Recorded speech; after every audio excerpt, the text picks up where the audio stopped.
pikir memang dari sisi konsumsi, khususnya di kuartal kedua ini memang relatif cenderung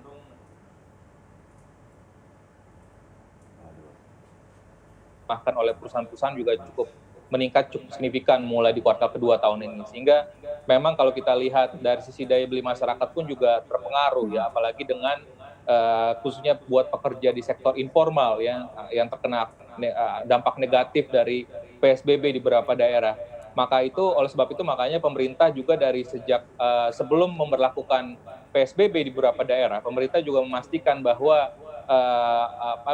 penyaluran dari bantuan sosial, ada program keluarga harapan, bantuan pangan non tunai, lalu kita lihat juga untuk pekerja yang dirumahkan ataupun yang di PHK juga mendapatkan kartu prakerja, dan juga bantuan sosial dari pemerintah daerah dan juga pemerintah pusat langsung dari presiden. Ini kita harapkan bisa tetap menjaga daya beli masyarakat ya. At least kita harapkan sampai dengan 6 bulan ke depan dari mulai kuartal kedua sampai kuartal ketiga ini daya beli masyarakat tetap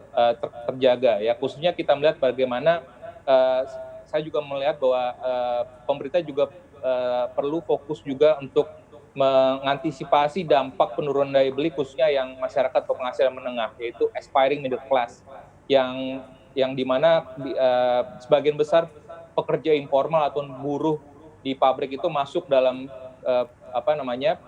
konsumen dengan penghasilan menengah tersebut. Sehingga ini yang dikhawatirkan kalau tadi tidak ada alokasi jaring pengaman sosial ataupun belum diberikan insentif terkait dengan kartu prakerja, karena kan kartu prakerja juga tidak semua ya, karena ini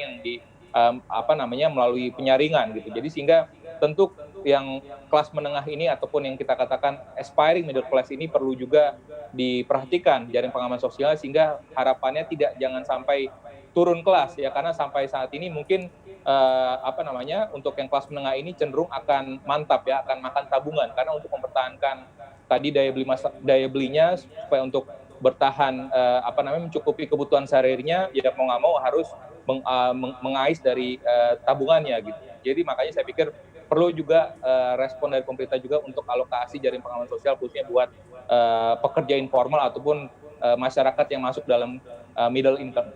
income class ini.